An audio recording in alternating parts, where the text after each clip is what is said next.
जय हिंद साथियों, स्वागत है आप सभी का आपके अपने परिवार मैथ्स गुरु मनीष में। दोस्तों मैं हूं एमके एक्सपर्ट और आज फिर से आप लोग के लिए जो है वीवीआई ऑब्जेक्टिव क्वेश्चन का एक सीरीज लेकर आए हैं। ठीक है, जो हर शाम 7 बजे हम लोग देखते हैं, जो 2023 के बोर्ड एग्जाम के लिए बहुत ज़्यादा इंपॉर्टेंट क्वेश्चन है, हम लोग उसका सॉल्यूशन करते हैं। और आज का जो ये आपका सेट है, ये आपके मॉडल सेट का है। ठीक है, जो आपके बोर्ड एग्जाम 2023 के लिए मॉडल सेट जारी किया गया है, उसी मॉडल सेट का क्वेश्चन हमने लिया है।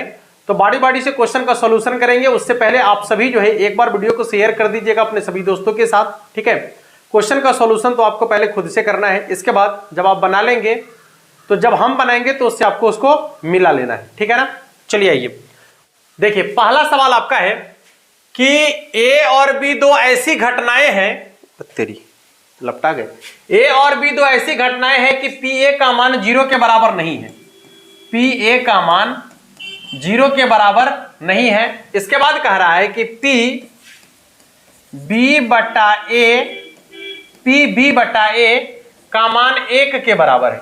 तो यहां पर निम्नलिखित में से कौन सही है? यहां पर कह रहा है कि ए जो है बी का उपसमुच है, बी जो है ए का उपसमुच है, बी का मान 5 के बराबर है या ए का मान 5 के बराबर। पहले तो आपको बता दें कि पी बी बटा ए बराबर होता है आपका पी ए इंटरसेक्शन बी बटा में पी ए।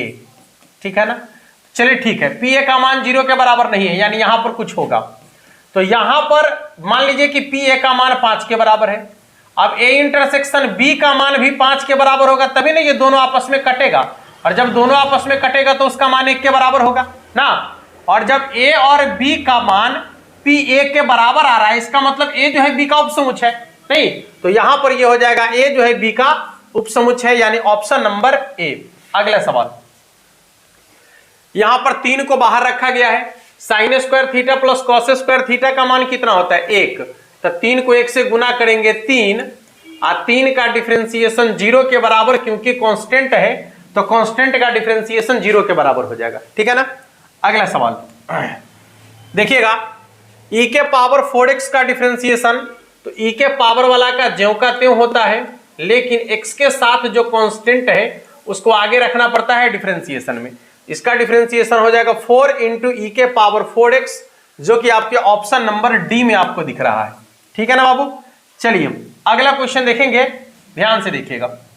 अगला सवाल आपका है कि x के पावर 5 का डिफरेंशिएशन क्या होगा? होल पावर वाला फंक्शन है ना, तो होल पावर वाले फंक्शन का डिफरेंशिएशन होता है, पावर को आगू में लिखेंगे, फंक्शन को ज्यों का त्यों लिखेंगे, पावर में से 1 कम कर लेंगे, यानी 5 इंटू एक्स के पावर 4, जो कि आपके ऑप्शन नंबर बी में आपको दिख रहा है। ठीक है, चलिए अगला सवाल क्या है देखिएगा। अगला क्वेश्चन कह रहा है कि यदि किसी अव्युत्क्रमणीय अवयव ए के लिए, यानी कोई भी अवयव का आप व्युत्क्रम तभी निकाल सकते हैं जब उसके डिटर्मिनेंट का मान 0 के बराबर नहीं हो।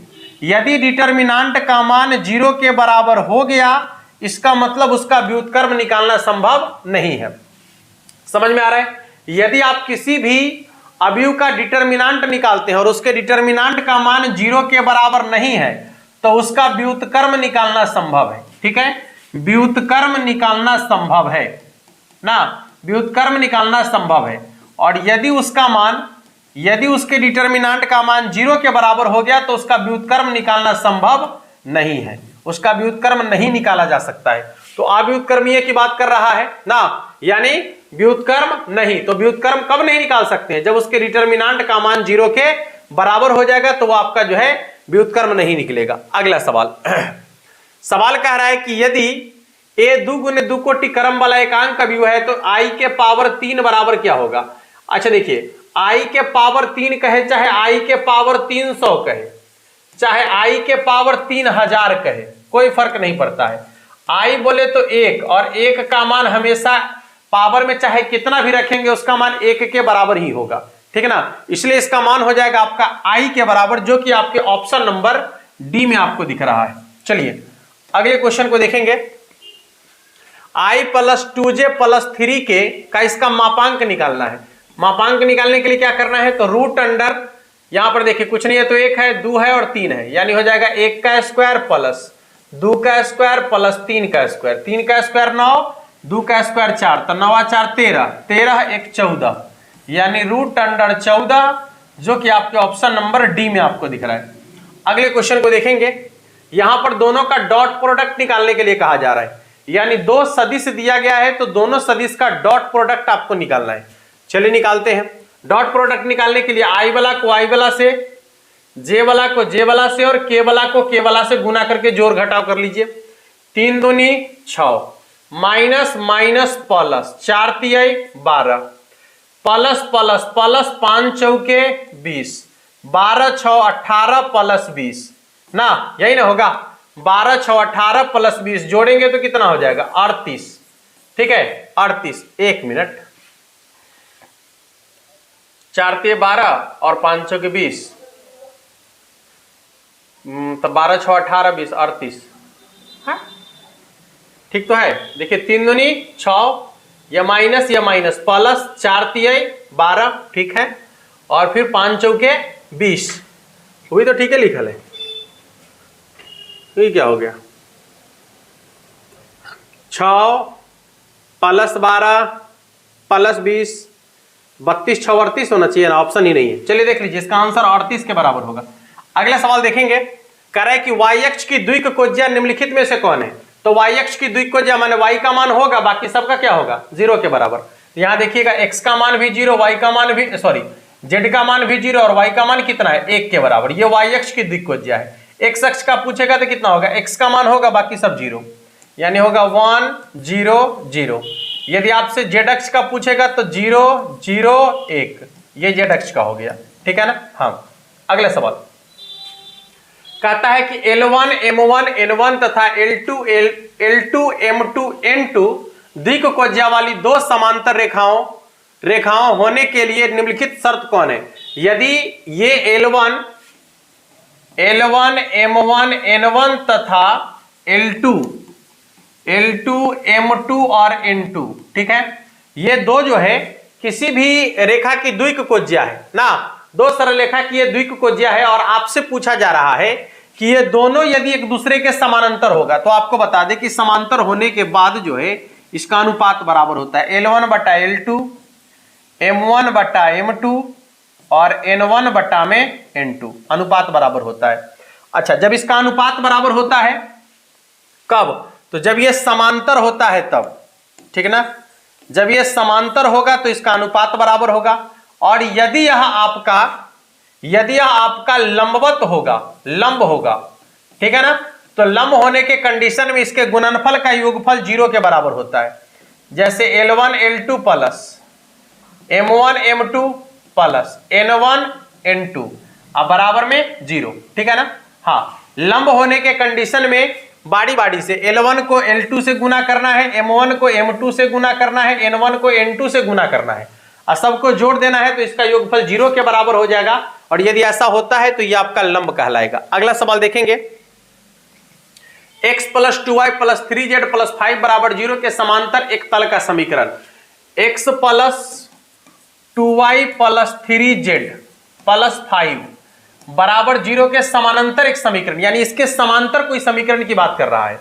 तो समांतर के लिए बता दिए थे कि यहां से यहां तक सेम टू सेम होगा, ये आपका कांस्टेंट अलग होगा ना, ये बिल्कुल सेम टू सेम होना चाहिए। ध्यान से देखिए, x plus 2y plus 3z, x plus 2y plus 3z, यहां देख लीजिएगा क्या लिखा हुआ है, x plus 2y plus 3z। ऐसे नॉर्मली आप देखिएगा ना तो यहाँ डबल बराबर नहीं हो चाहिए, प्रिंटिंग मिस्टेक है, ठीक ना। x plus 2y plus 3z आप कांस्टेंट देखिए अलग अलग है, यहाँ 5 है यहाँ 1 है, तो बिल्कुल सही है, यानी इसका आंसर हो जाएगा ऑप्शन नंबर ए के बराबर, ठीक है ना। ऐसे इनमें से कोई भी नहीं है तो देखिए ये प्रिंटिंग मिस्टेक है, यहां पर समझ सकते हैं, यहां पर बराबर लिखा था, दो को बराबर कैसे हो सकता है।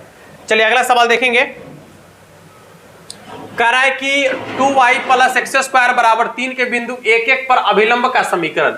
अच्छा, अभिलंब का समीकरण निकालना है तो पहले डिफरेंशिएशन करना पड़ेगा, 2 को बाहर करेंगे, dy बटा dx प्लस एक्स स्क्वायर का हो जाएगा 2x, यहां पर कांस्टेंट है तो इसका हो जाएगा 0, यह प्लस में उधर माइनस में चला जाएगा, तो dy बटा dx 2 बाहर में है, बराबर हो जाएगा माइनस 2x, 2 से 2 कटेगा, dy बटा dx बराबर हो जाएगा आपका माइनस x। बिंदु कितना है 1, यानी x का मान 1 है, y का मान 1 है, x के जगह पर आपको 1 रखना है, तो dy बटा dx बराबर हो जाएगा आपका कितना, -1। यदि आपसे स्पर्श रेखा का और dy बटा dx बराबर कितना हो गया, -1, क्या पूछ रहा है, अभिलंब का समीकरण ना। सुनिए, ये जो निकल गया स्पर्श रेखा की ढाल, स्पर्श रेखा की ढाल, यदि आपको स्पर्श रेखा की ढाल पूछेगा तो इतना बनाकर छोड़ देना है, ठीक है ना। इसी में आपको क्या करना है कि यदि ऊपर में आप -1 लगा लेते हैं, ठीक है, जैसे -1 बटा में dy बटा dx ना, ये हो जाएगा -1 बटा में dy बटा dx का मान भी -1 है, तो कट के कितना हो जाएगा 1।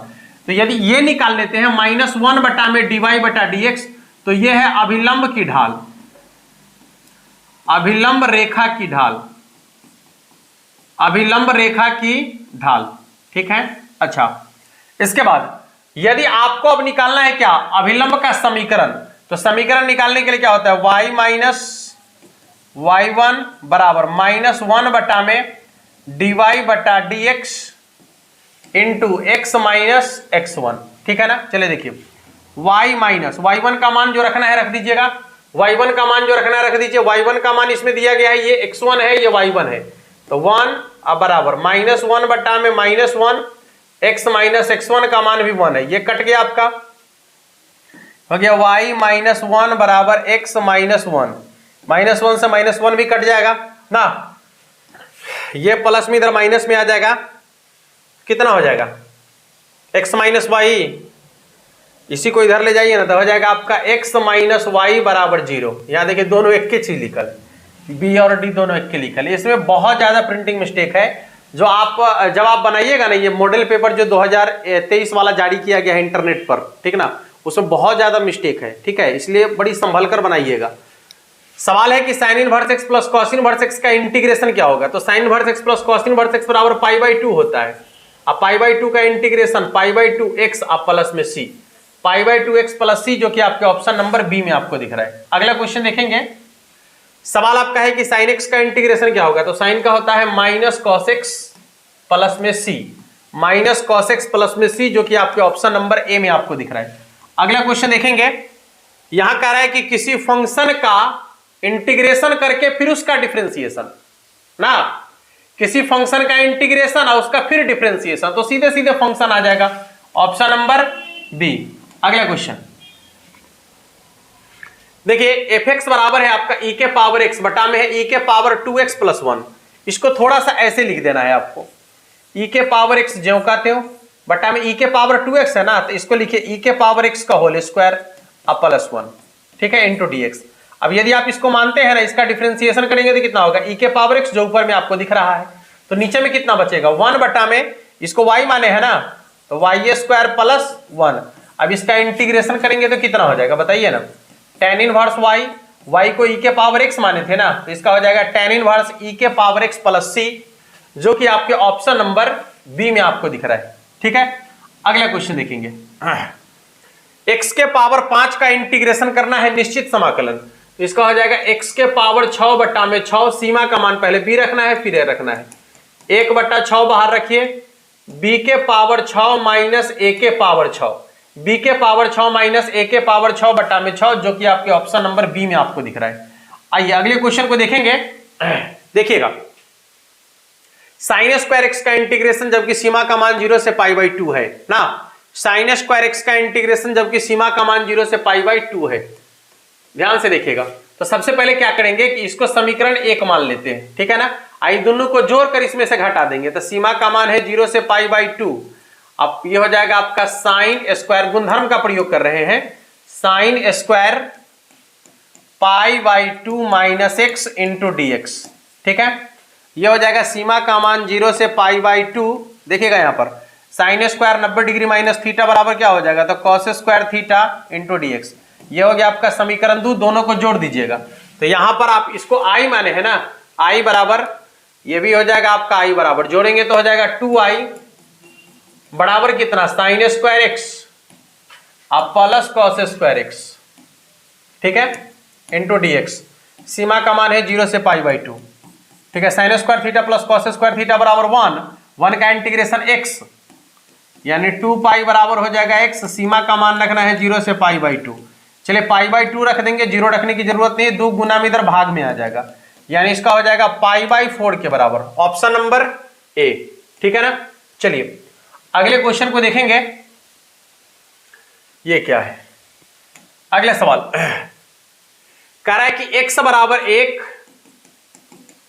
x बराबर 3 और xy बराबर 1 x अक्ष से घिरे क्षेत्र का क्षेत्रफल। चलिए गुना में इधर कहां आ जाएगा, भाग में, तो y बराबर हो जाएगा 1/x। इसी का तो इंटीग्रेशन करना है। कहां है सीमा का मान, 1 से 3 तक। चलिए ठीक है, 1/x का कितना हो जाएगा log x।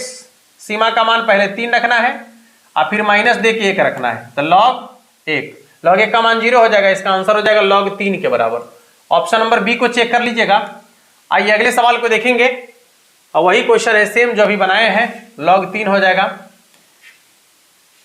यहां पर कह रहा है कि dy/dx के होल पावर में 4 प्लस 3y ds²y/dx² बराबर 0 का घात क्या है, जिसका उच्चतम, जहां पर सबसे ज्यादा बार डिफरेंशिएशन हुआ है, यहां 1 बार है, यहां 2 बार है। इसी का उच्चतम घात देखिए कितना है, 1 ना, सॉरी, इसी का घात देखेंगे तो कितना हो जाएगा, 1 के बराबर।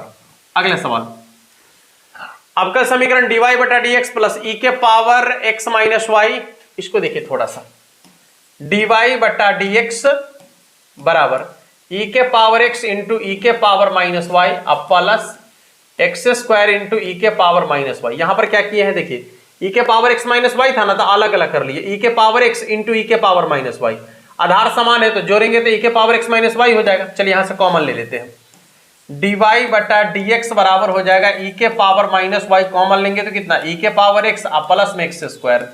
यहां पर y वाला को y वाला के साथ, x वाला को x वाला के साथ, तो हो जाएगा dy में e के पावर माइनस वाई बराबर e के पावर x अब प्लस x² इंटू हो जाएगा dx। ठीक है ना, देखिए नीचे पावर माइनस में, ऊपर जाके प्लस में हो जाएगा, e के पावर y dy बराबर इधर हो जाएगा e के power x plus x² into में dx। दोनों तरफ इंटीग्रेशन कर लेंगे, ये हो जाएगा e के पावर y बराबर e के पावर x अब प्लस x के पावर 3/3 प्लस में c। देख लीजिएगा,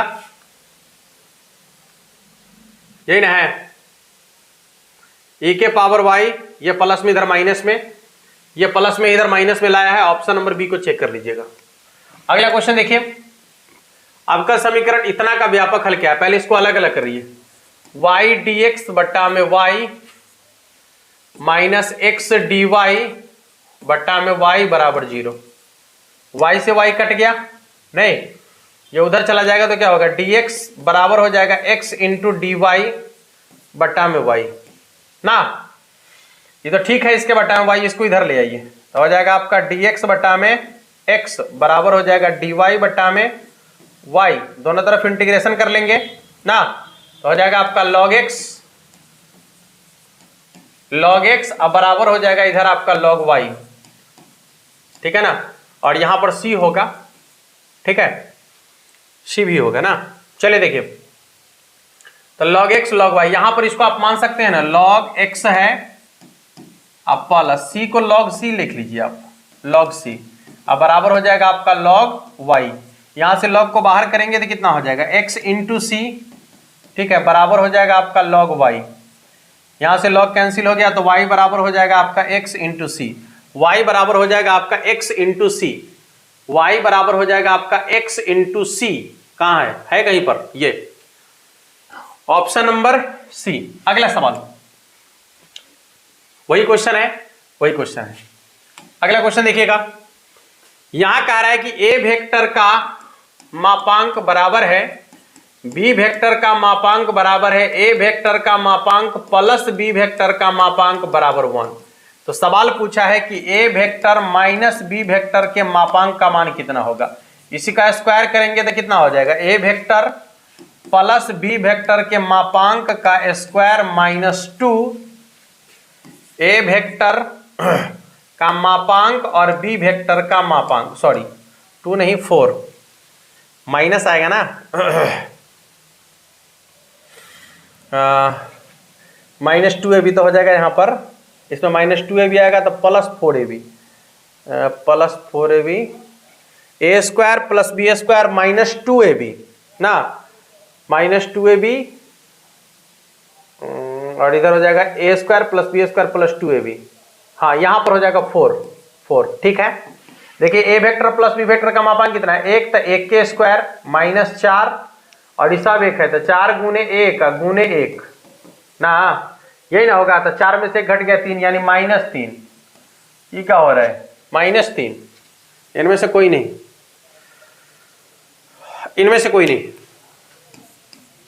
अगला सवाल देखेंगे, कह रहा है कि 2i cap -7j cap -3k cap का मापांक सिंपल है, रूट अंडर 2 के स्क्वायर 4, 7 के स्क्वायर 49, 3 के स्क्वायर 9, ठीक है ना, 49 और 9 98 4 62 62, ऑप्शन नंबर बी।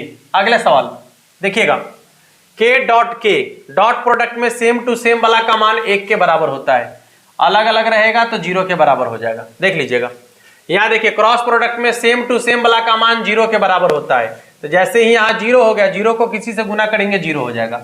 अगला क्वेश्चन देखेंगे, ए वेक्टर का मापांक 10 है, बी वेक्टर का मापांक 2 है, ए वेक्टर डॉट बी वेक्टर बराबर 12 है, तो ए वेक्टर क्रॉस बी वेक्टर का मापांक क्या होगा? ए वेक्टर क्रॉस बी वेक्टर का मापांक बराबर होता है ए वेक्टर का मापांक बी वेक्टर का मापांक साइन थीटा, ठीक है ना। ए वेक्टर का मापांक बी वेक्टर का मापांक साइन थीटा। यहां पर देख लीजिएगा,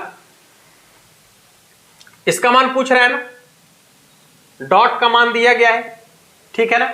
ए वेक्टर डॉट बी वेक्टर बराबर 12 है, ठीक है, ऐसा लिखते हैं ना। 1 मिनट, ए वेक्टर डॉट बी वेक्टर बराबर 12 है। हाँ, रुक जाइए, इसको ऐसे लिखिए आप। 1 मिनट, ए तेरी, देखिएगा, ए वेक्टर डॉट बी वेक्टर बराबर, ए वेक्टर डॉट बी वेक्टर बराबर क्या है? ए वेक्टर का मापांक बी वेक्टर का मापांक कॉस थीटा, ठीक है ना। डॉट का मान है 12, ए वेक्टर का मापांक है 10, बी वेक्टर का मापांक है 2, ये हो जाएगा आपका कॉस थीटा, ठीक है ना। ये कट गया 6 बार, ठीक है, 2 के पहाड़ा से 3 बार, 2 के पहाड़ा से 4 बार, यानी हो जाएगा आपका कॉस थीटा बराबर 3/4, ठीक है। तो यहां से मान निकाल लीजिए साइन थीटा का। कॉस थीटा बराबर होता है आधार बटे कर्ण, साइन थीटा बराबर होता है लंब बटे कर्ण। तो लंब निकालेंगे कितना हो जाएगा? 16 में से 9 घटेगा तो कितना? 7, यानी रूट अंडर 7 बट्टा में 4, ठीक है ना। यही ना हो जाएगा, साइन थीटा बराबर होता है लंब बटे कर्ण। लंब निकालने के लिए तो कर्ण स्क्वायर माइनस आधार स्क्वायर, 16 में से 9 घटेगा 7, यानी रूट अंडर 7 बट्टा में 4, ठीक है। साइन थीटा का मान निकल गया। अब क्रॉस का मान निकालना है तो कितना हो जाता है? ए वेक्टर क्रॉस बी वेक्टर का मापांक बराबर होता है ए वेक्टर का मापांक बी वेक्टर का मापांक साइन थीटा। देख लीजिएगा, ए वेक्टर का मापांक है 10, बी वेक्टर का मापांक है 2, साइन थीटा का मान है आपका रूट 7 बट्टा में 4, कट गया 2 बार, ही कट गया 5 बार, यानी 5 रूट 7। देख लीजिए, जा कहीं नहीं है, 5 रूट 7 कहीं नहीं है।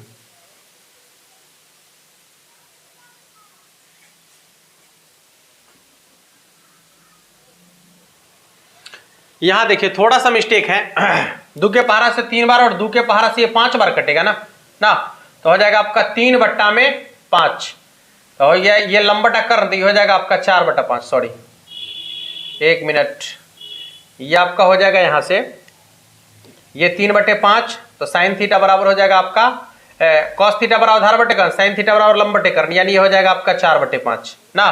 तो यहां पर साइन थीटा के जगह पर आपको क्या लिखना है? 4 बटे 5, ये 4 बट्टा में 5। 1 मिनट, पूरा इसको बना ही देते हैं अच्छा से। देखिएगा, ये हो जाएगा आपका ए, इसका है 10, इसका है 2, इसका हो गया 4 बटे 5, ये कट गया 5 दूना 10 ना, तो हो जाएगा आपका 2 दूना 4 चौके 16, ऑप्शन नंबर डी। चलिए अगला सवाल देखेंगे। अगला सवाल कह रहा है कि यदि तल a1x b1y c1z plus d1 बराबर 0 और तल a2x b2y plus c2z plus d2 बराबर 0 परस्पर लंब है, तो लंब होने का कंडीशन अभी आपको जस्ट बताए हैं, क्या होगा? a1 a2 plus b1 b2 plus c1 c2 बराबर में 0, ये हो गया लंब होने का कंडीशन। यदि समांतर कहता तो A1 बट्टा A2 बराबर B1 बट्टा B2 बराबर C1 बट्टा C2, अनुपात बराबर हो जाता। ठीक है ना। चलिए अगला क्वेश्चन देखेंगे। कह रहा है कि जेड अक्ष की द्विकोज्याएं होती है, जेड अक्ष की द्विकोज्या यानी जेड का मान होगा, बाकी सब जीरो। अगला क्वेश्चन देखेंगे। सवाल है कि के डॉट प्रोडक्ट में सेम टू सेम वाला का मान हमेशा 1 के बराबर होता है। अगला क्वेश्चन, दो रेखाएं जो एक समतल में स्थित नहीं हो क्या कहलाता है? प्रतिच्छेदी रेखा। अगला सवाल कह रहा है कि 7x plus 4y minus 2z plus 5 बराबर 0 पर अभिलंब का द्विकोज्या या द्विकोसाइन, ठीक है, ये हो गया और ये हो गया। ठीक है ना, यानी 7 4 माइनस 2, ऑप्शन नंबर बी। अगला सवाल देखेंगे। सवाल है क्या है भाई, ये क्वेश्चन, सामान्य रैखिक प्रोग्रामन में उद्देश्य फलन होता है, हमेशा रैखिक फलन होता है, रैखिक होता है। जेड बराबर देख लीजिए यहां पर, उद्देश्य फलन जो होता है हमेशा जेड बराबर होता है आपका ax प्लस बी वाई के रूप में ना, जेड बराबर लगा हुआ रहता है, तो रैखिक ही तो है, ऑप्शन नंबर 1। अगला सवाल देखेंगे। सवाल आपका है कि जेड का अधिकतम मान ज्ञात किए जब जेड बराबर 4x प्लस 2y का प्रतिबद्ध 2x प्लस 3y 18 से छोटा है और x प्लस वाई 10 से बड़ा है, 10 के बराबर है। चलिए देखिए यहां पर दो समीकरण है, 2x प्लस 3y, ऐसे ये ऑब्जेक्टिव में देने का कोई तुक ही नहीं बनता है।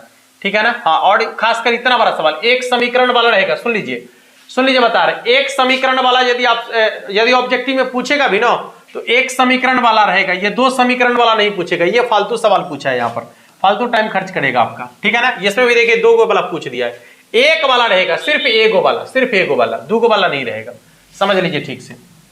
और एक वाला बनाना सिखा दिए हैं आपको, पी ए बराबर इतना है, पीबी बराबर इतना है, इंटरसेक्शन का मान इतना है।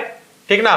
तो यहां पर पूछ रहा है कि P A not intersection B not, यानी एक में से घटा देना है। ठीक है ना, तो एक में से घटाकर मान निकाल लीजिए आसानी से आप। अगला क्वेश्चन देखिएगा, पी ए बराबर इतना, पी बराबर इतना, यूनियन बराबर इतना है, तो इंटरसेक्शन बराबर इतना है। तो सिंपल सा सवाल है ये सब। पी ए यूनियन बी बराबर होता है आपका P A plus P B minus P A intersection B. ये देख लीजिएगा कितना है भाई, देखिए तो यूनियन निकालना है ना, इंटरसेक्शन निकालना है। यूनियन का मान दिया गया है 5/8 दिया गया है, पी ए का मान कितना है 1/4, पी बी का मान है 1/2, ये निकालना है।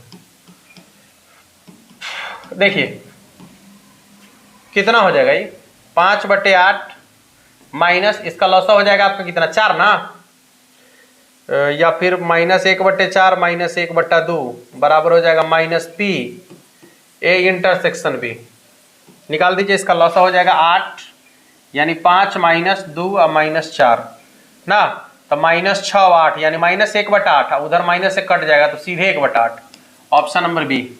अगला क्वेश्चन देखेंगे। पी ए यूनियन बी बराबर, अभी जस्ट फॉर्मूला लिखे, P A plus P B minus P A intersection B, ये ऑप्शन नंबर सी।